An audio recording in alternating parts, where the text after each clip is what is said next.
tantangan Pak Yusuf Kalla kepada Pak Jokowi agar membuka ijazahnya kepada publik, itu kalau tidak dilakukan oleh Pak Joko Widodo, maka sampai kapanpun, publik tidak pernah akan bisa melihat seperti apa fisik ijazahnya Pak Joko Widodo. Ternyata ijazah ini bukan hanya selembar kertas, tetapi juga ini menjadi potensi perpecahan di antara para elit politik. Pada saat Pak JK membuka di Bareskrim Polri itu, Pak JK menyampaikan beberapa poin yang menurut saya salah satu yang paling strategis adalah beliau minta kepada Pak Jokowi untuk menyudahi perseteruan soal ijazah ini dengan sikap yang negarawan. Membungkam gerakan ini ternyata dilakukan by design. Saya merasakan betul dalam hampir 1 tahun ini, ternyata banyak juga orang-orang yang ada dalam gerakan ini nggak steril juga. Disusupi juga. Mereka menyisipkan orang-orang yang datang untuk memecah belah kami. Rismon itu pemberani, Bang. Saat itu. Saat itu ya. Kalau sekarang enggak, sudah jadi meong.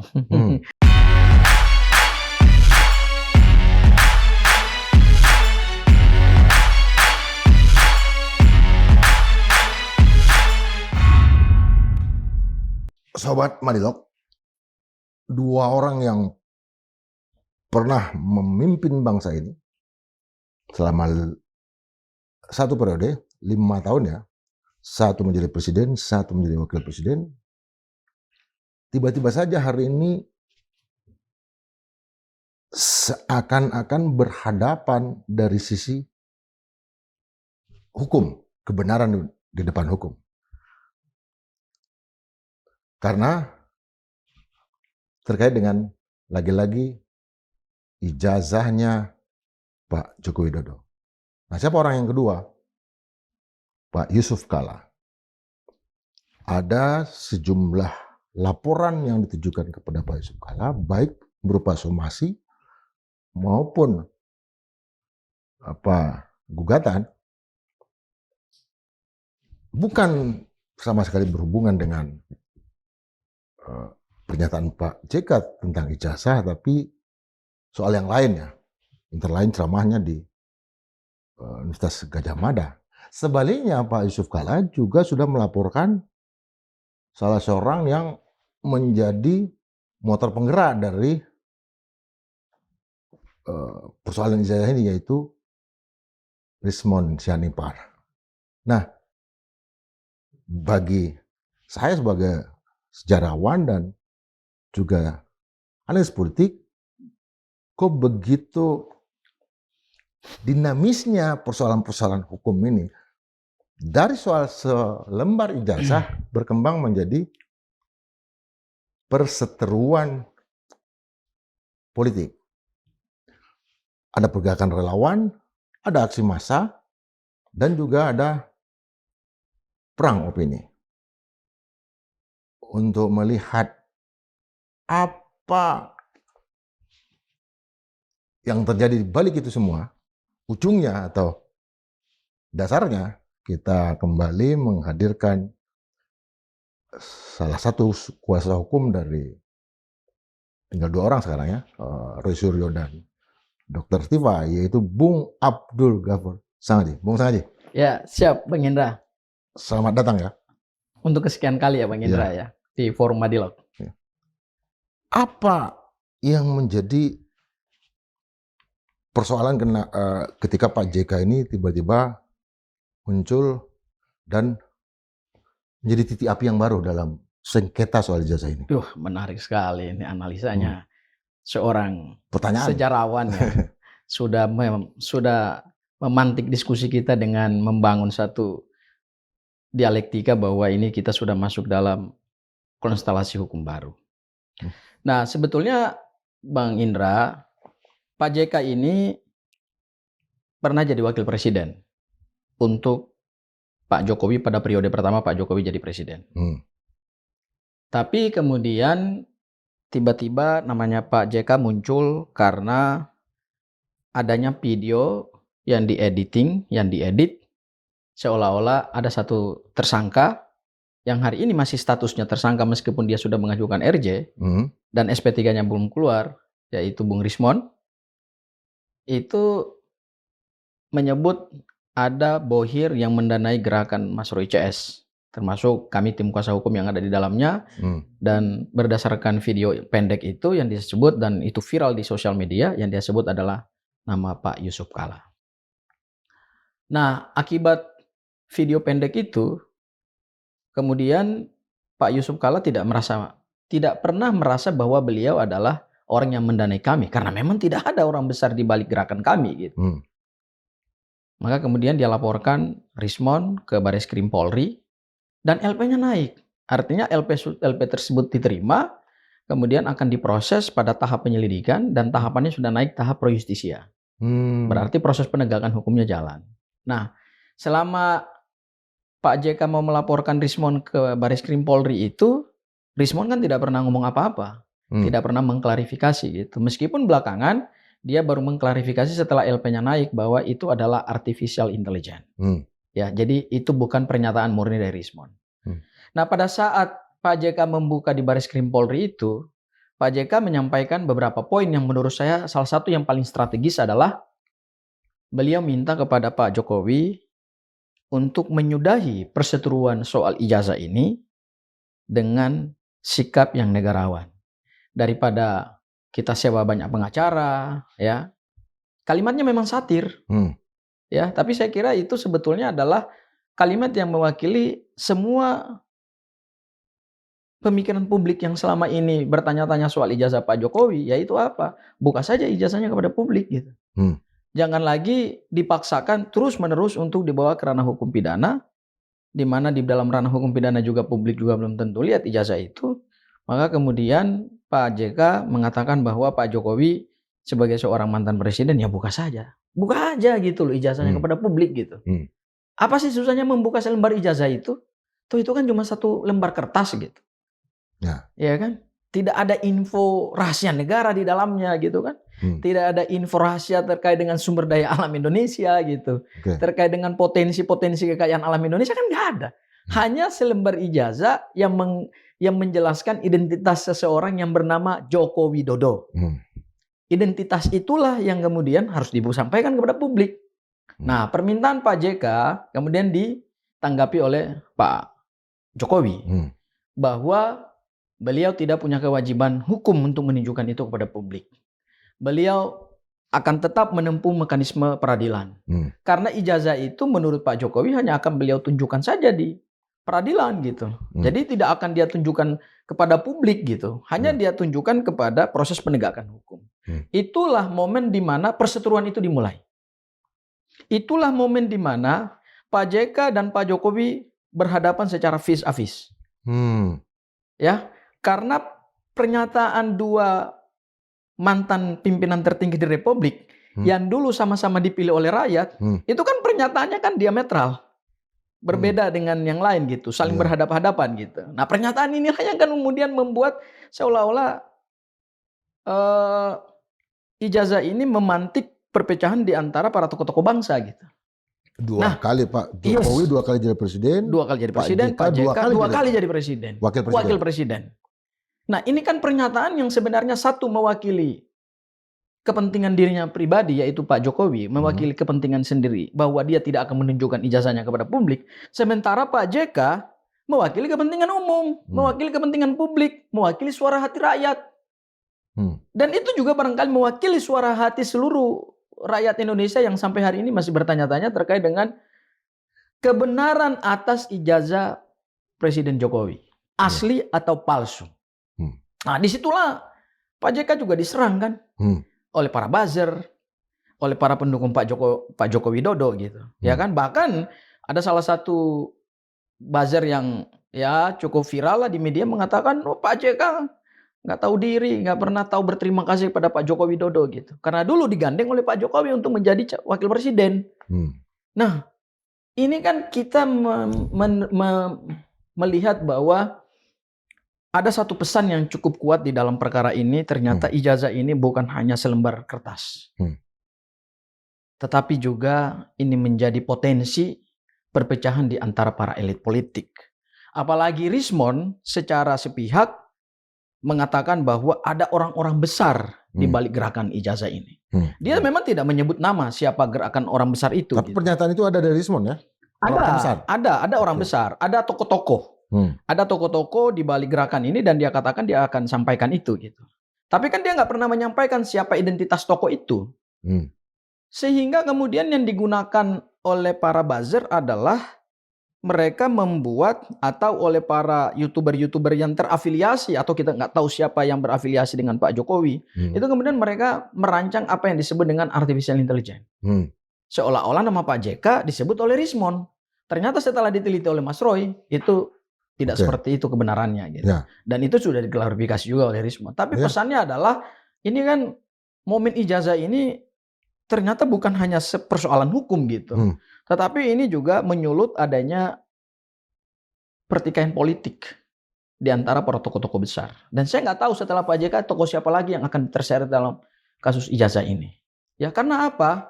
Karena selalu ada kecurigaan dari kubu sebelah bahwa seolah-olah gerakan mempertanyakan ijazah ini adalah gerakan politik.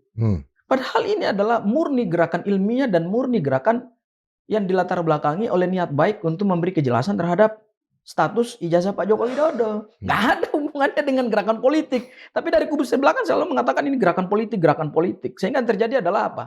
Justru dari kubunya Pak Joko Widodo lah yang kemudian menyulut adanya pertikaian politik yang lebih besar. Sehingga hari ini yang terjadi adalah Pak Yusuf Kalla dilaporkan oleh orang-orang yang berafiliasi dengan Pak Joko Widodo.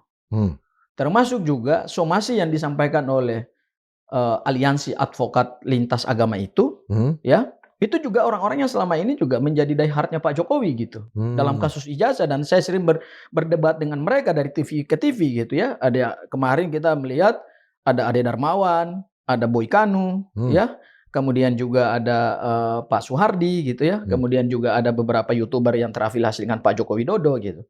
Mereka lah yang mensomasi Pak JK terkait dengan pernyataan yang menurut mereka ada mengandung fitnah terhadap agama tertentu. Sementara dari kelompok agama itu sampai hari ini organisasi resminya kan nggak pernah memberikan pernyataan apapun terkait dengan polemik itu gitu. Bahkan juga tidak pernah mensomasi Pak JK dan tidak akan mengambil langkah hukum sampai sejauh ini belum akan mengambil langkah hukum terhadap PJK. Nah, yang mengambil langkah hukum ini dan kemudian mensomasikan adalah orang-orang yang terafiliasi dengan Pak Jokowi gitu. Berarti ada efek yang kemudian kita lihat adalah ketika Pak JK melaporkan Rismond dan kemudian meminta kepada Pak Joko Widodo untuk menunjukkan ijazahnya, itu seperti dianggap quote and quote seperti serangan terhadap Pak Jokowi gitu. Makanya kemudian mereka melakukan serangan balik terhadap Pak JK ketika ada potensi di mana Pak JK itu menyampaikan satu ceramah di Universitas Gadjah Mada, dan lagi-lagi ini terkait dengan Gadjah Mada. Ijazah ini hubungannya dengan Gadjah Mada, laporan terhadap Pak JK juga hubungannya dengan Gadjah Mada gitu ya. Maka kemudian dilaporkan dengan pasal dugaan tindak pidana penistaan agama. Ini kan yang makin panas nih. Pasal itu lebih berbahaya ya? Penistaan agama segini, kita kan memang tidak ingin masuk kepada pokok perkara soal penistaan agama ya. Tetapi saya katakan bahwa siapapun orangnya, mau Pak Yusuf Kalla, mau kita semua, pasti menolak adanya penistaan agama. Sependek yang saya baca dari ceramahnya Pak JK, sebenarnya itu lebih kepada refleksi beliau pada saat menjadi tokoh bangsa, mendamaikan konflik Poso, mendamaikan konflik Ambon, ya Maluku, yang beliau selesaikan gitu loh. Ya, termasuk Aceh ya? Ya, termasuk Aceh gitu. Jadi kan ada 3 konflik yang beliau selesaikan tanpa pendekatan militer.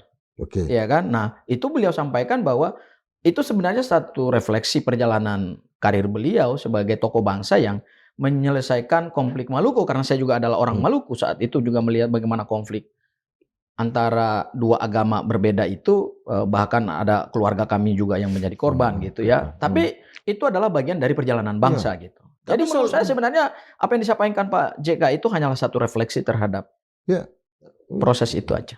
Tapi ini seperti dalam adegan film ya.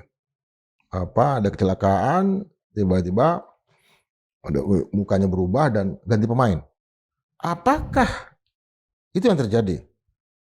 Artinya dari Egy Sujana, Damar Lubis, kemudian ini Rismond. Nah, seolah-olah nih pemain-pemainnya udah mulai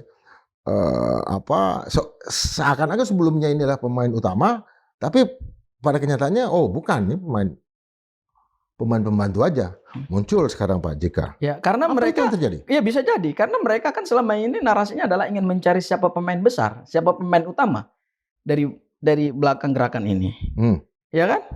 Dan pemain utamanya kan nggak pernah bisa mereka temukan karena memang nggak ada gitu. Kalaupun pemain utama itu mereka ciptakan, pasti adalah berdasarkan artificial intelligence. Nah, Pak JK adalah korban AI. Korban AI, tapi kemudian di framing bahwa seolah-olah beliau adalah salah satu tokoh yang ada di balik gerakan ini gitu loh, Bang Indra. Tapi saya katakan, Bang Indra, saya perlu klarifikasi lagi berkali-kali bahwa ini tidak ada hubungannya dengan tokoh siapapun, baik Pak JK. Kemudian ada nama-nama yang disebutkan seperti AHY, kemudian juga Mbak Puan, Bu Puan gitu. Itu nggak ada hubungannya di situ gitu. Karena gini, kalau ada siapapun, termasuk juga dari relawan, termasuk Krismon juga, kalau ada tokoh yang disebut secara terang benderang namanya, saya yakin dan percaya pasti akan dilaporkan. Karena mereka nggak punya bukti yang valid. Karena memang nggak ada. Kami ini, Bang Indra, selama berbulan-bulan, hampir 1 tahun ya, kita ini udah hampir 1 tahun ini. Bentar lagi tanggal 30 April itu kan ulang tahun yang ke-1 laporan Pak Jokowi di Polda Metro Jaya. Yang sampai hari ini jangankan P21, P19-nya aja masih nggak jelas gitu loh. Ya kan? Nah, perjalanan kami selama 1 tahun ini, Bang Indra, nggak ada bohir. Kami murni mengeluarkan uang dari kantong pribadi kami sendiri. Ada kelompok emak-emak seperti ARM ya. ARM itu Aliansi Rakyat Menggugat. Itu perhimpunan civil society yang mereka basisnya adalah emak-emak. Di sana ada Mbak Menu, ada yang lain. Itu mereka tuh jadi donatur buat kami. Itulah. Gitu. Tapi kan ini kan udah beberapa kali juga kita dengar. Tapi kan persoalannya juga Rismon mulai membongkar juga apa yang saya sebut dengan permainan atau konflik di dalam tubuh terutama dengan kuasa hukum. Apa memang ketika kuasa-kuasa hukum berganti, masuk yang baru dan segala macam, itu juga membawa misi yang berbeda juga ke dalam? Kita harus melihat bahwa ijazah ini bukan hanya selembar kertas. Saya akhirnya menyadari ya, Bang Indra, bahwa ini bukan mudah bagi kita untuk mengungkap kebenaran atas selembar ijazah. Karena yang punya ijazah ini bukan orang sembarangan, Bang Indra. Ini mantan penguasa 2 periode. Saya belakangan ini jadi suka berefleksi gitu ya. Begitu sulitnya kita mencari kebenaran dan keadilan itu gitu loh. Ya. Kalau hari ini saya ada di forum keadilan, temanya adalah keadilan sebagai sesuatu nilai yang perlu diperjuangkan dalam forum ini gitu ya. Ternyata di luar sana tidak mudah juga untuk kita mencari keadilan gitu. Saya jadi sadar juga, Bang Indra, bahwa selembar ijazah ini ternyata yang punya adalah orang yang sangat berkuasa. Sangat berkuasa itu 10 tahun jadi presiden. Kemudian yang kedua, presiden yang berkuasa hari ini terafiliasi dengan mantan presiden yang punya ijazah. Dan hanakannya hari ini juga wakil presiden yang berkuasa. Ini yang tidak mudah tembok ini. Ya. Semua aparat-aparat penegak hukum dari level tertinggi yang pimpinan-pimpinannya seperti Kapolri misalnya, itu kan dulu adalah yang diangkat oleh Pak Jokowi. Gitu. Jaksa Agung itu juga diangkat oleh Pak Jokowi. Nah, tembok itu begitu sulit gitu loh. Nah, sehingga apa yang terjadi kemudian adalah usaha untuk menyusup ke dalam tim itu juga dilakukan. Gitu. Termasuk juga menyusup di dalam tim kuasa hukum. Ya, jadi kita ini berhadapan dengan tembok besar di luar, yaitu sistem politik, sistem hukum yang masih melindungi, ya katakanlah kita sebut masih melindungi Pak Jokowi gitu ya. Sistemnya yang melindungi ya, karena itu yang kami rasakan gitu. Tetapi juga ternyata mereka menyisipkan orang-orang yang datang untuk memecah belah kami. Ya, artinya apa? Membungkam gerakan ini ternyata dilakukan by design. Ya, saya merasakan betul dalam hampir 1 tahun ini, Bang Indra, ternyata banyak juga orang-orang yang ada dalam gerakan ini nggak steril juga. Disusupi juga gitu. Ya, baik ada para pengacara yang disusupkan, yang kemudian akhirnya diajak bergabung di dalam tim ini, kemudian dia punya misi sendiri, dia punya cara pandang sendiri, ya kan? Dan dia mengajak klien yang lain untuk kemudian menempuh jalur restoratif justice. Ya, kita tidak tahu siapa mereka ini gitu. Ada juga dan berafiliasi dengan siapa gitu. Itu yang kami lihat, Bang Indra. Jadi tidak mudah bagi kami untuk memperjuangkan apa yang diyakini oleh Mas Roy, 99,9% ijazah ini palsu. Kemudian oleh Rismond, yang pada saat dia sebelum mengajukan restoratif justice itu selalu mengatakan ijazah ini palsu berdasarkan hasil penelitian dia. Ya, baik objeknya, basisnya adalah skripsi maupun ijazah yang diunggah oleh Dian Sandi. Dan dia katakan 11.000 triliun persen itu palsu karena teknologi yang digunakan untuk menulis skripsi itu bukan teknologi pada tahun 85. Nah, itu yang selalu beliau glorifikasikan gitu. Tapi ternyata Rismond sekarang menjadi berbalik arah, mengambil jalan sendiri, kemudian dia harus memukul teman-temannya. Tapi ada informasi bahwa Rismond akan diajukan menjadi saksi mahkota. Apa itu? Nah, jadi gini Bang Indra. Rismond ini proses restoratif justice-nya tidak semudah DHL dan ES. DHL dan ES itu hanya dengan ketemu Pak Jokowi, salaman, tanpa ada permintaan maaf, berdasarkan apa yang disampaikan oleh Bang DHL dan kemudian ES, dan tidak ada penandatanganan akta restoratif justice, hanya understanding di antara kedua belah pihak, beberapa hari kemudian 1-2 hari, SP3-nya keluar. Rupanya Rismond tidak semudah itu gitu loh. Rismond mengajukan RJ sudah beberapa bulan yang lalu, sampai hari ini SP3-nya belum keluar dan belum jelas seperti apa nasib Rismond selanjutnya. Ini seperti nasibnya digantung gitu loh. Ya, nasibnya ada di persimpangan jalan ini. Tetap akan jadi tersangka dan kemudian proses hukumnya tetap lanjut dan dia kalaupun di P21 kan oleh jaksa penuntut umum, meskipun kami yakin bahwa itu tidak mudah, begitu ya. Ataukah dia akan menjadi manusia yang benar-benar bebas dari perkara ini. Nah, kami mendengar Bang Indra bahwa Rismond ini selain sudah tanda tangan RJ, ternyata dia akan diajukan sebagai saksi mahkota. Apa itu? Nah, saksi mahkota itu adalah kalau berdasarkan KUHP nih ya, adalah seorang tersangka atau terdakwa yang bekerja sama dengan aparat penegak hukum untuk mengungkap keterlibatan teman-teman dia yang lain. Itu disebut saksi mahkota. Saksi mahkota itu beda dengan saksi biasa. Kalau saksi biasa itu kan adalah apa yang dia lihat, apa yang dia alami, apa yang dia dengar, dan berdasarkan KUHP yang baru, apa yang dia ketahui. Orang bisa jadi saksi. Tapi kalau saksi mahkota nggak seperti itu. Saksi mahkota itu adalah pelaku kejahatan, baik statusnya sebagai tersangka maupun terdakwa, kemudian bersedia bekerja sama dengan aparat penegak hukum untuk membongkar teman-teman dia yang lain. Biasanya saksi mahkota itu kalau pelaku tindak pidana itu lebih dari 1. Ya. Nah, dan karena dia lebih dari 1, maka dia biasanya dijadikan sebagai saksi karena dia pelaku kejahatan, makanya di atas kepalanya dikasih mahkota. Jadi dia pelaku tindak pidana, tersangka yang dituduh melakukan tindak pidana, tersangka maupun terdakwa, dia bersedia menjadi saksi untuk membongkar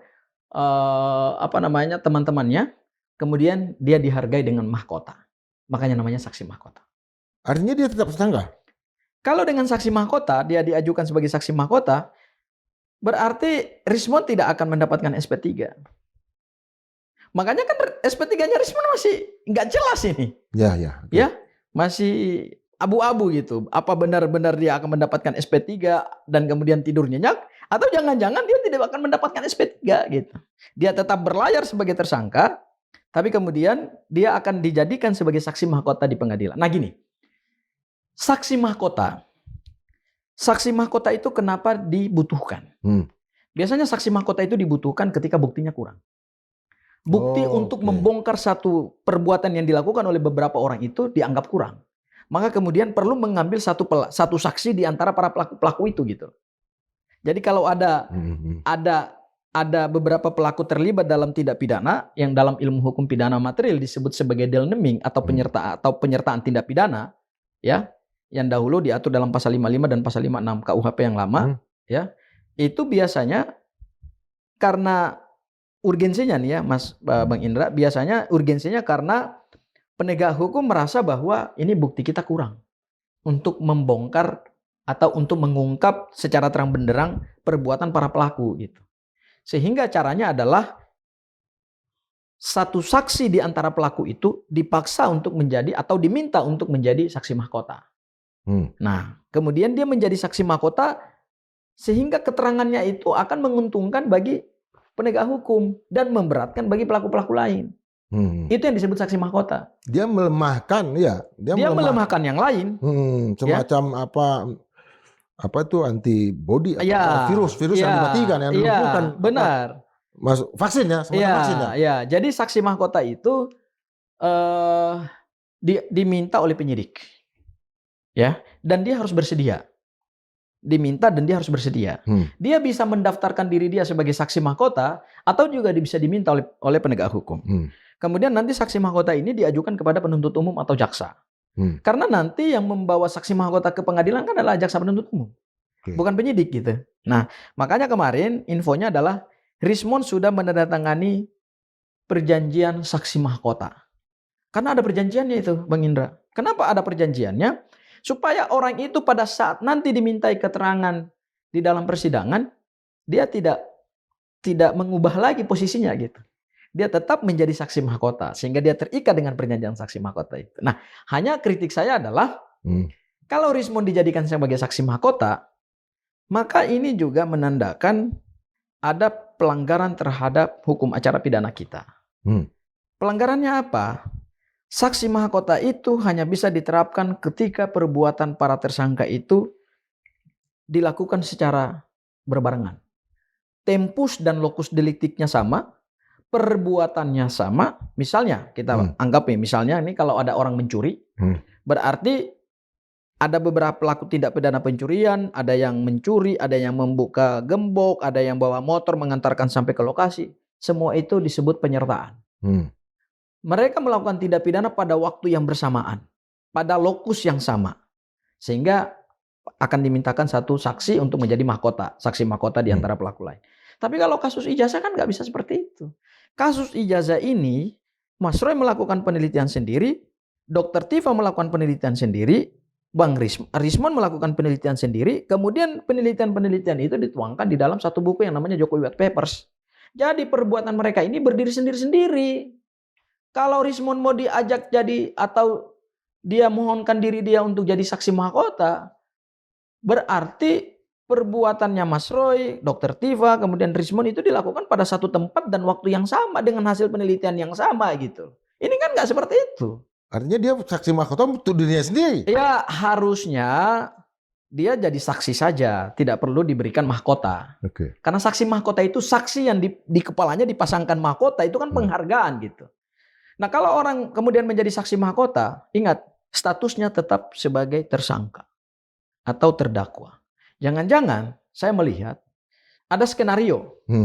Skenario untuk tidak mengabulkan SP3-nya Rismon, RJ-nya diterima, tapi SP3-nya tidak keluar, kemudian dikasih kompensasi, yaitu dijadikan sebagai saksi mahkota. Karena ketika dia mendapatkan saksi mahkota yang diatur dalam pasal 72 dan pasal 73 KUHP yang baru, Rismon akan mendapatkan kompensasi berupa pengurangan tuntutan. Lebih ringan? Lebih ringan. Tuntutannya lebih ringan, kemudian vonisnya juga lebih ringan. Nah, itu mungkin kompensasi terbaik yang sekarang saya pikir sedang dirancang oleh kubu sebelah supaya Rismond tidak mendapatkan bebas secara murni. Dia mendapatkan status sebagai saksi mahkota, dia tetap menjadi tersangka, dan kalaupun pada akhirnya perkara ini di P21-kan oleh jaksa penuntut umum, dia tetap menjadi terdakwa. Jadi Rismond jangan kebakaran jenggot dulu, ya, terhadap upaya restoratif justice yang diajukan oleh Rismond, apalagi sampai kemudian menyerang teman-teman dia yang lain gitu ya. Saya melihat jangan-jangan memang ada semacam kesepakatan RJ yang dilakukan Rismond dengan pelapor yaitu Pak Jokowi untuk kemudian bukan hanya membantah hasil penelitiannya diri sendiri gitu ya, tetapi juga barangkali adalah quote and quote melakukan upaya untuk mendegradasi penelitiannya Mas Roy dan Dr. Tiva. Makanya kan kemarin dia katakan penelitiannya Roy peneliti yang gadungan gitu kan. Nah, itu nggak tepat karena dulu pada saat Rismond masih bergabung dengan Mas Roy dan Dr. Tiva, ya saya tahu ya beliau begitu pejuang yang dulunya kita anggap pemberani gitu. Rismond itu pemberani, Bang. Saat itu ya. Kalau sekarang enggak, sudah jadi meong. Kalau dulu jadi singa. Kalau sekarang udah jadi meong gitu, kata Andi Azwan. Ya, nah. Yang mengendalikan pawangnya justru Andi Azwan. Hah? Sekarang. Artinya dahulu punya sikap pemberani gitu. Sekarang sikapnya jadi berubah gitu. Ya, jadi Bang Indra, menurut saya apa yang dilakukan oleh Rismond dengan meminta restoratif justice kepada penyidik itu ya, itu tidak mudah bagi Rismond. Jadi belum tentu Rismond bisa mendapatkan SP3 seperti yang dia harapkan. Jangan-jangan skenario lainnya adalah tetap Rismond jadi tersangka sehingga kemudian Rismond akan dijadikan sebagai saksi mahkota. Skenarionya bisa seperti itu. Kenapa Rismond juga tampaknya menyerang kuasa hukum atau mantan kuasa hukumnya sendiri? Saya nggak melihat bahwa dahulu kami punya konflik kepentingan dengan klien ya. Nggak ada. Karena gini, pada saat kami menjadi kuasa hukumnya Rismond, Rismond juga nggak pernah membayar kami juga gitu.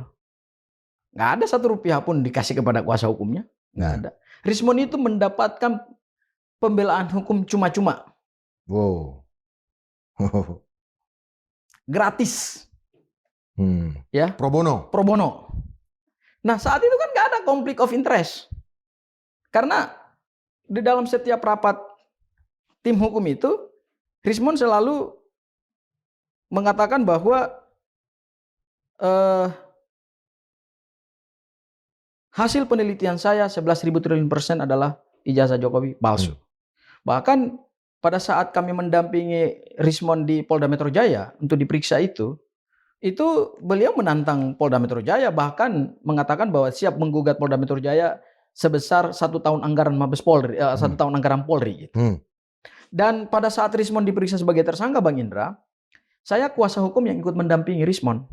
Sehingga saya tahu apa yang dituangkan Rismond di dalam berita acara pemeriksaan gitu. Rismond itu satu-satunya tersangka yang diperiksa 3 hari berturut-turut. 3 hari? 3 hari. Kenapa? Karena keterangannya begitu banyak gitu. Begitu panjang? Panjang, bahasanya teknis. Ya, kadang-kadang penyidik juga bingung juga menerjemahkan bahasa-bahasa teknisnya Rismond gitu. Karena bahasanya teknis gitu. Yang biasanya mendampingi saya, ada rekan saya Jamada Girsang, kemudian ada Mulyadi, ada senior saya Bang Petrus Celestinus dan Jemi Mokolensang. Nah, kami itu tim kuasa hukum yang biasanya bergantian mendampingi Rismond pada saat diperiksa sebagai tersangka gitu. Ya, dan sebenarnya gini, Bang Indra ya, menurut saya Rismond tidak perlu menyerang berlebihan, apalagi kemarin menyerang mantan kuasa hukumnya ya. Saya sebut salah satu anggota adalah RH gitu ya. Bahwa beliau siap kalau terus dikatakan sebagai sesuatu yang sebagai pengkhianat gitu. Nah, saya ingin ingatkan ini aja supaya Bang Rismond juga jangan lupa juga gitu ya. Pada saat beliau mengajukan RJ, bertemu dengan Pak Jokowi sehari setelah itu bertemu dengan Gibran di Istana Wapres, kan beliau sendiri yang mengatakan dalam konferensi pers bahwa beliau bersedia untuk quote and quote di framing negatif. Itu berdasarkan pernyataan dia sendiri. Ini saya putar ya. Kalau boleh mudah-mudahan bisa kedengar. Tunjukin aja ke sini, ke kamera. Coba. pengkhianat. Itu kamera nih. Bentar ya. Mungkin dianggap saya pengkhianat. Saya siap untuk dicaci, dimaki, dijadikan pengkhianat. Yang penting saya telah menemukan kebenaran itu dengan rekonstruksi, dengan uji coba yang sudah saya lakukan 3 bulan ini dan akan saya tuliskan dalam buku. Oke ya. Ya. Itu sama seperti seperti dia di forum Madilog, ya.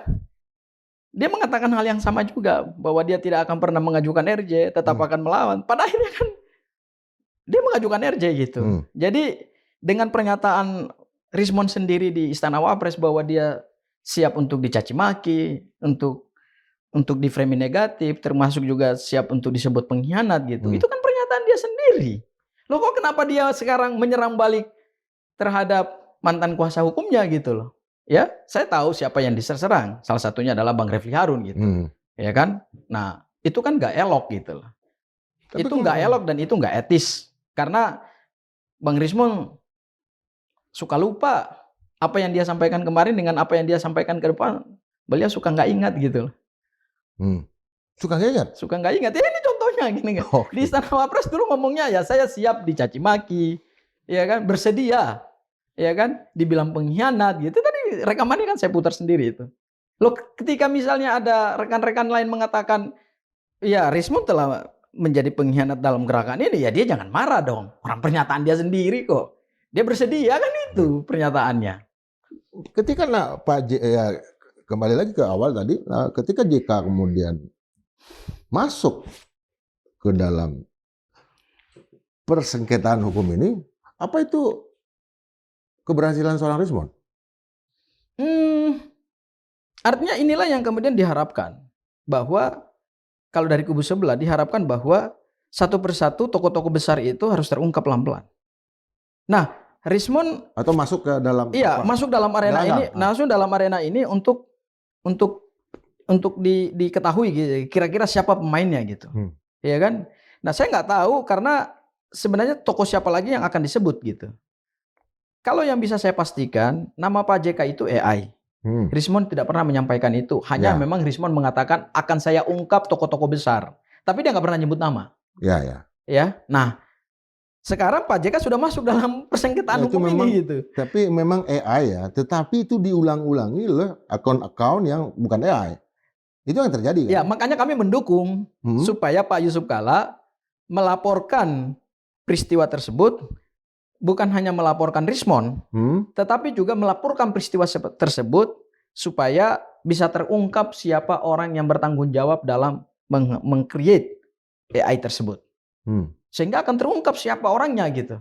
Kan Mabes Polri kan canggih itu kan. AI ini kan ibarat hantu nih. Ya, tapi kan hantunya kan nggak jelas. Tapi ketika ada orang yang mengatakan dia lihat hantu itu, ini kan terlibat. Dan banyak orang yang menuduh JK.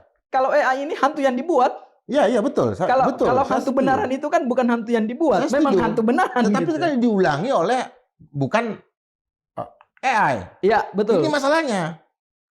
Artinya informasi mau palsu kayak mau apa kan mau terawangan, tetapi ketika itu diulangi oleh si A, si B, si C, si D, itu yang memunculkan bahwa ini bukan AI. Itu kebenaran kan pada akhirnya. Tetapi kan mereka mereferensikan. Iya betul. Makanya kemudian langkah Pak JK itu kami dukung. Oke. Kenapa kami dukung langkah Pak JK melaporkan ini? Supaya semua jadi clear. Bahwa Pak JK bukan bohir buat kami. Bukan tokoh besar yang disebut-sebut ada di balik gerakan kami. Dan yang kedua adalah supaya polisi bisa melakukan penelusuran terhadap apa yang selama ini berkembang. AI itu buatan siapa? Kan AI itu kan bukan hantu turun dari langit kan? Yeah. Kalau hantu beneran kan misalnya kita jalan apa? Misalnya lewat kuburan misalnya. Itu kan hantu beneran yang tidak di-create oleh manusia gitu kan. Kalau ini kan hantu buatan. Hantu yang dibuat dengan teknologi, hantu yang diciptakan oleh kreasi manusia, dan itu pasti ada orang yang menciptakan itu. Nah, orangnya ini kan harus dicari gitu loh. Orang ini dicari kemudian akan terungkap siapa tokonya, siapa orangnya, berafiliasi kepada siapa, pesanan siapa, dan kemudian siapa yang kemudian menyebarluaskan gitu. Makanya laporan Pak JK di Baris Krim Polri itu bukan tujuannya hanya kepada Rismon yang dianggap atau dinilai membuat pernyataan itu meskipun itu AI. Tetapi tujuan Pak JK adalah mengungkap siapa orang, kalaupun nanti dalam tahap penyelidikan dan penyidikan terbukti bahwa ini buatan AI, kan AI itu kan ada yang buat. Siapa orangnya? Itu bisa ditelusuri. Ini kelihatan keras, itu apa karena Rismon pada akhirnya menerima parsel dari Wakil Presiden Gibran Raka Buming Raka. Artinya yang mendapat manfaat dari pertarungan baru ini adalah Gibran. Betul? Iya, artinya gini, persoalan ini Bang Indra, ini kan bukan hanya sekedar persoalan ijazah ya, tapi ini kan pertarungan yang kemudian kita lihat kemana-mana nih. Fenomena-fenomena yang Bang Indra sampaikan ini justru menurut kami adalah fenomena-fenomena yang pada akhirnya mengganggu fokus kita terhadap ijazah. Ya, kalau kita mau fokus kepada persoalan ijazah, maka sebetulnya anasir-anasir di luar hukum tuh nggak usah dilihat gitu. Kita fokus saja kepada perkara hukum ini gitu. Apa fokus utama perkara hukum ini?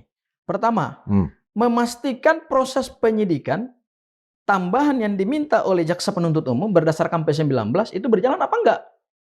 Kosong. Ya kan? Sampai sekarang? Sampai hari ini? Kosong ya? Ya, masih zong.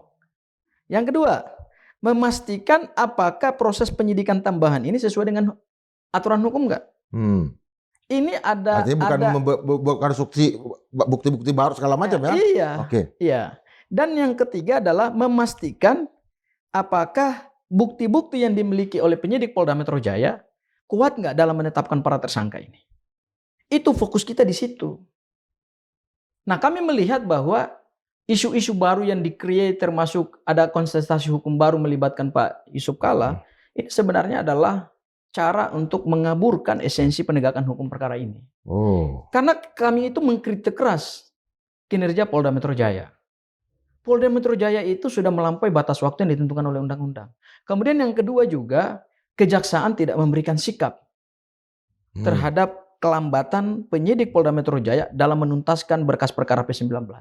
Seharusnya kejaksaan itu kalau betul-betul mau menegakkan hukum sesuai dengan pedoman mereka, sesuai dengan pedoman Jaksa Agung nomor 1 tahun 2026, dan kebetulan juga ada beberapa perkara yang saya lihat dikembalikan kepada penyidik Polda Metro, kepada penyidik Polri ketika tidak menyelesaikan penyidikan tambahan berdasarkan P19, itu kan harusnya mereka lakukan juga dalam perkara ini. Ternyata mereka nggak lakukan dalam perkara ini. Nah, artinya perkara ijazah Pak Joko Widodo ini memang banyak sekali kecacatan hukum formilnya gitu. Bukti-bukti kalau kita sebut, ya bukti-buktinya banyak yang nggak kuat. Mungkin itulah cara untuk mengalihkan kritik kami terhadap proses penegakan hukum ini adalah mereka mencoba untuk menyeret isu-isu atau meng-create atau gini. Mereka membangun narasi baru lah. Jadi kita nggak fokus kepada dialektika hukum gitu. Ada gendang baru dan orang sibuk aja menari pada gendang yang baru itu ya. Sementara lupa pada ini. Iya betul. Jadi gendang-gendang yang sebenarnya tidak penting itu dipukul, ditabuh, kemudian mengalihkan perhatian orang daripada proses penegakan hukum ini. Tapi memang auranya, setidaknya bagi kami juga di Madilog, ini seolah-olah nih dibiarkan tiba-tiba nggak ada masalah dan tutup buku dan kita lupa. Apa itu yang terjadi? Istilahku deponering atau apa? Ya gini, ini perkara masih menggantung di Polda Metro Jaya. Oke. Kalau memang perkara ini buktinya kurang, ya nggak usah dipaksakan gitu loh. Kalau buktinya kurang ya. Karena memang kami juga meyakini bahwa bukti-bukti yang dimiliki Polda Metro Jaya juga sampai hari ini juga belum confirm kuat gitu. Buktinya apa? Buktinya banyak sekali petunjuk jaksa. Penyidik itu harus memenuhi petunjuk jaksa. Petunjuk jaksa itu berhubungan dengan bukti dengan alat bukti, saksi, ahli, kemudian juga ada barang bukti gitu kan. Itu kan bukan main banyaknya gitu. Artinya apa? Pada saat Polda Metro Jaya berani menetapkan 3 tersangka pada klaster kedua, kemudian 5 tersangka pada klaster pertama, meskipun 2 orang sudah mendapatkan SP3, ES dan DHL, harusnya penyidik jangan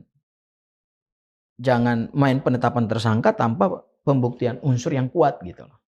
Kami melihat bahwa penetapan tersangka dari awal itu prematur. Ya, prematur, dipaksakan.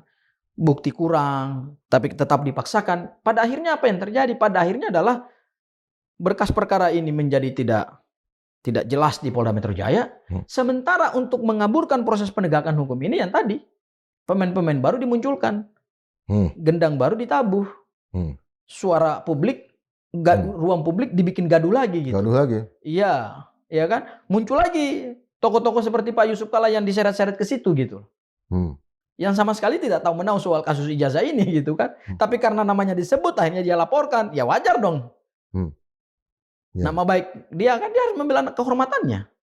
Pak JK aja merasa, Pak Jokowi aja merasa bahwa dia harus bela kehormatannya gitu kan.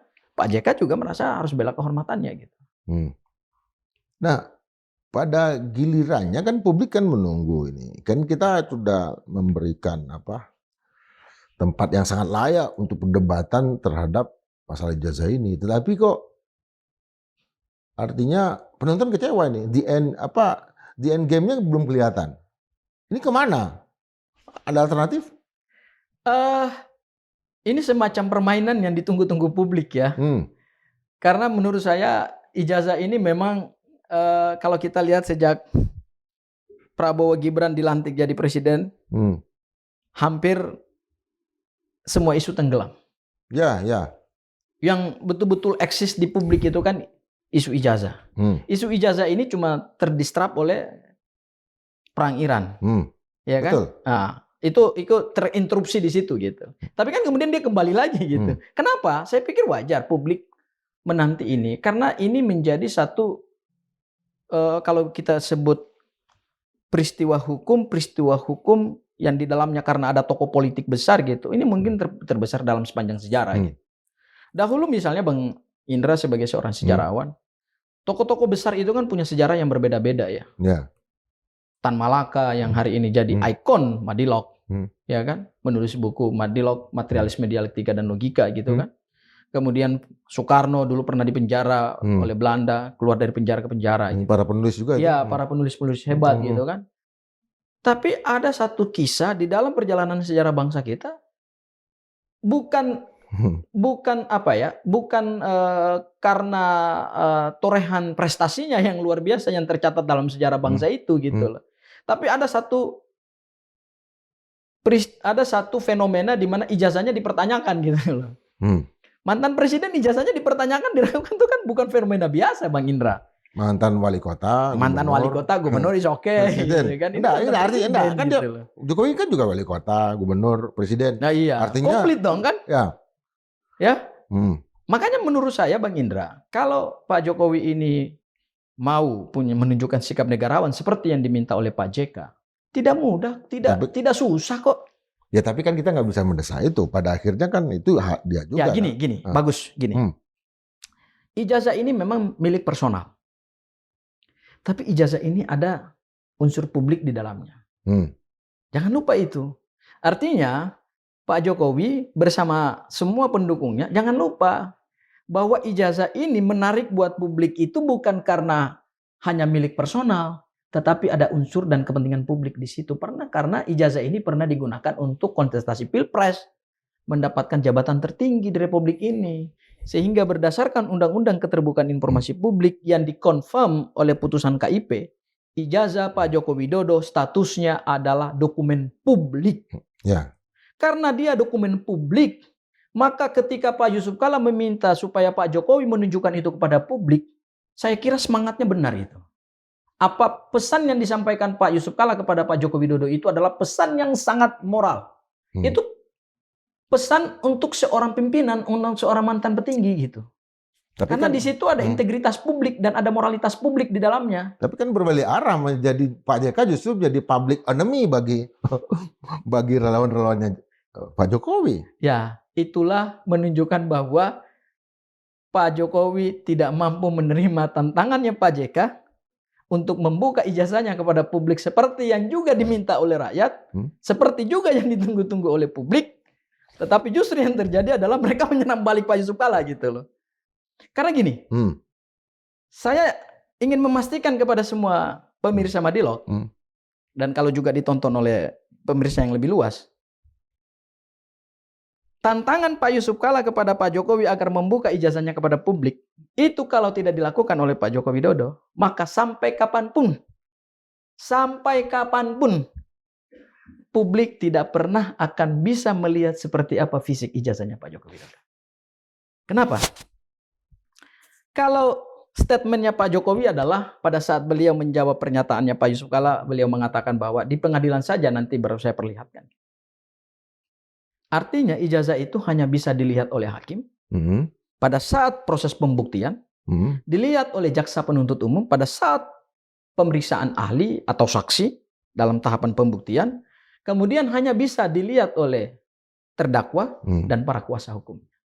Hanya forum itu saja yang terbatas yang bisa melihat ijazah Pak Jokowi. Dan itu kembali dimasukkan lagi ke dan tidak boleh dipoto. Oke. Karena itu proses pembuktian.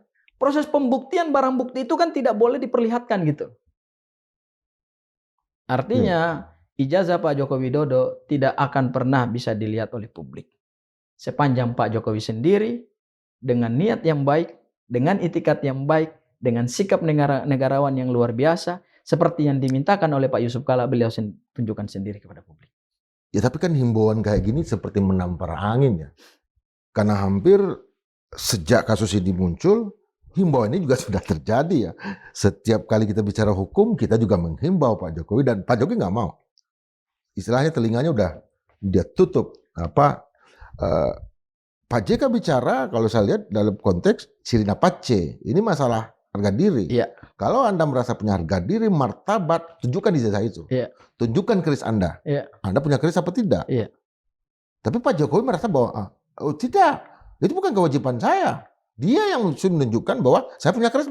Kan akhirnya perdebatan semantik. Akhirnya publik kan bisa mendebak. Dan publik jadi yakin gitu. Mana palsu dan mana asli. Gini. Kalau seseorang punya ijazah asli, seperti Bang Indra atau saya, pasti bangga dong nunjukin. Apa sih susah nih nunjukin? Ijazah doang gitu loh. Cuma selembar kertas. Ya, aku mau angkat lagi ke lebih tinggi. Apa ini juga menunjukkan bahwa Pak Jokowi itu pemimpin palsu apa pemimpin asli? Kalau pernah jadi pemimpin asli karena dipilih rakyat kemudian disahkan konstitusi nilai, gitu. Kualitas kepemimpinannya. Ya. Orang akan berbicara ke sana kan? Iya betul. Bahwa dengan tidak menunjukkan ijazah ini dia menunjukkan bahwa dia bukan pemimpin yang otentik. Yes. Itu yang sebetulnya akan dihukum oleh sejarah. Iya, makanya gini, saya sebelum datang ke sini saya ingat satu pernyataan dari almarhum Rizal Ramli. Oke. Ketika dia mengkritik Pak Joko Widodo, dia mengingatkan sebenarnya Pak Jokowi bahwa Pak Jokowi, kamu jadi presiden. Kamu bukanlah orang yang punya keringat dalam proses reformasi. Kamu bukan siapa-siapa dalam proses reformasi. Tapi proses reformasi itu memberikan jalan bagi Anda, karpet merah bagi Anda untuk menjadi presiden. Pesannya adalah ketika Pak Jokowi sudah dipilih, meskipun Pak Jokowi bukan siapa-siapa, pada saat reformasi 98, karena saya tahu Bang Indra adalah salah satu aktivis gerakan 98. Banyak sekali tokoh-tokoh yang terlibat ya dalam meloloskan reformasi, membangun sistem yang lebih demokratis. Pak Jokowi di mana? Pak Jokowi masih di rumahnya gitu. Masih sibuk ngurus kayu gitu kan. Masih jadi pengusaha kayu. Begitu dibuka karpetnya untuk kemudian menjadi presiden, ya ada tanggung jawab moral lah minimal gitu. Masa nggak ada sih integritasnya sebagai seorang pemimpin yang otentik tadi gitu. Untuk menunjukkan ijazah kepada publik. Gitu. Apa sih susahnya gitu. Tapi kan itu juga tidak menyelesaikan perkara ini. Kalaupun setidak-tidaknya rasa ingin tahu publik itu terjawab. Dan ada apa tidak wujud fisiknya ijazah Pak Jokowi itu. Dan semua. Karena itu kan cuma dikatakan ada di Polda, ada di Polda, ada di Polda. Ya kami memang sudah melihat pada tanggal 15 Desember pada saat gelar perkara khusus. Tapi kan cuma kami aja yang melihat. Ya kan pada akhirnya setelah ditunjukkan pun status sebagai tersangka kepada Roy Suryo dan Tifa kan tidak. Makanya gini, kan? Saya melihat Bang Indra, cara Pak Jokowi menghindar dari kewajiban untuk menunjukkan ijazahnya kepada rakyat adalah dia paksa para tersangka ini yang dahulunya adalah para peneliti, ya, dia paksa mereka ke Polda Metro Jaya. Kemudian sekarang menjadi tersangka. Setelah mereka jadi tersangka, berhasil dijadikan sebagai tersangka, kemudian yang dilakukan adalah apa? Dia pecah belah lagi tim ini. Ada lagi permainan-permainan sehingga para tersangka yang lain harus mengajukan restoratif justice dan mengubah hasil penelitiannya gitu. Jadi ini strategi untuk lari daripada apa yang disampaikan oleh Pak Yusuf Kalla bahwa tunjukkan saja, karena dia tidak mampu menunjukkan itu, dia tidak bersedia menunjukkan itu. Makanya dia bawa ke ranah hukum dengan dalil 2. Pertama adalah siapa yang mendalilkan maka dia harus buktikan. Siapa yang mendunduh maka dia harus buktikan itu. Itu bukan dalil seorang pemimpin. Itu dalilnya kami para pengacara. Ketika ada di persidangan, ketika ada di perkara perdata. Itu senjata pemungkas para kuasa hukum, bukan seorang pemimpin bisa bicara begitu gitu. Yang kedua, dia katakan, nanti saja saya buka di proses peradilan. Anda ini pemimpin apa bukan? Anda pernah menikmati kekuasaan, tinggal di istana yang megah, dengan hak protokoler sebagai orang nomor 1 di Indonesia kan? Masa lupa terhadap rakyatnya yang pernah dia pilih gitu, yang pernah memilih dia gitu, dan yang pernah dia pimpin gitu. Kan ada moralitas publik di dalamnya. Pak Jokowi tidak punya kewajiban hukum. Memang betul tidak punya kewajiban hukum. Itu narasi para pengacara. Itu narasi orang hukum. Tapi sebagai seorang mantan presiden, narasi itu nggak cocok. Rasa-rasanya menurut saya. Dan sangat tidak cocok. Sehingga apa yang disampaikan oleh Pak Yusuf Kalla, itulah seorang negarawan sejati. Oke, pertanyaan terakhir. Kalau ya posisinya 1-0, artinya Pak JK kena sekarang. Tapi kalau ini juga memunculkan aksi balik, misalnya membongkar masa pemerintahan Jokowi kita jadi presiden, apa kelemahan-kelemahan di balik pemerintahan itu, dan itu dilakukan oleh orang-orangnya JK, apa yang akan terjadi? Artinya kalau saya lihat Bang Indra, selembar kertas menggelinding seperti bola salju, melahirkan efek-efek domino baru. Melahirkan perseteruan-perseteruan baru. Karena apa? Karena dari awal yang punya ijazah itu tidak pernah memikirkan mitigasi risikonya. Mitigasi risiko terbaik adalah jangan pernah membawa ini ke ranah hukum pidana. Tantang para peneliti itu, yang kita sebut dengan Mas Roy, Rismon yang saat ini masih tersangka, kemudian juga dengan Dr. Tifa, tantang penelitian mereka dengan melakukan penelitian yang sama dan tunjukkan itu kepada publik seperti yang dilakukan Barack Obama. Itu mitigasi risiko terbaik. Sehingga apa? Pak Jokowi bisa tidur dengan tenang. Legacy Pak Jokowi itu bisa dikenang dengan baik gitu. Nama Pak Joko Widodo itu akan terpahat dengan sangat bagus di dalam perjalanan sejarah bangsa. Tapi kalau seperti ini kan, Pak Jokowi tidak akan pernah dikenal sebagai seorang presiden terbaik. Justru presiden terburuk. Karena kenapa? Karena selama masa kepemimpinannya, sistem hukum dirusak, KPK dilemahkan. Kemudian ujungnya adalah ada dugaan tindak pidana ijazah palsu. Ijazahnya dipersoalkan dan dipertanyakan. Itu kan merusak nama baik Pak Jokowi gitu. Itulah mitigasi yang tidak pernah dipikirkan oleh Pak Jokowi, sehingga Pak Jokowi ijazah ini melahirkan konflik-konflik baru lagi, melahirkan perseteruan-perseteruan baru lagi, sehingga kita tidak akan fokus lagi untuk membangun bangsa ke depan. Oke, Sobat Madilog, JK bukan hanya satu nama ya. Dulu adalah jalan keluar, sekarang saya sebut sebagai jalan kabur. Saya tulis di account X saya ya, karena ketika Pak JK muncul, bukannya persoalan menjadi terang benderang, tetapi makin samar. Karena sang messenger itu sang pembawa pesan itu yang dihajar gitu. Tapi jangan lupa bahwa JK dan orang-orangnya punya kemampuan untuk melakukan serangan balik. Dan saya tidak tahu apa yang akan terjadi ya. Kalau serangan balik itu muncul terkait dengan bongkar-bongkaran terhadap apa yang terjadi dalam masa pemerintahan sebelumnya. Dan apa yang akan terjadi pada tahun-tahun yang akan datang, hari-hari yang ke depan. Karena masih ada bulan Juli. sekalipun hujan, bukan hujan bulan Juni, kata Sapardi Djoko Damono. Sampai jumpa dalam edisi berikutnya, dan tetap kita perhatikan soal ijazah ini, sekalipun udah mulai sayup-sayup, tapi dengan adanya Bung Gofur, mudah-mudahan makin terang lagi. Sampai jumpa. Siap.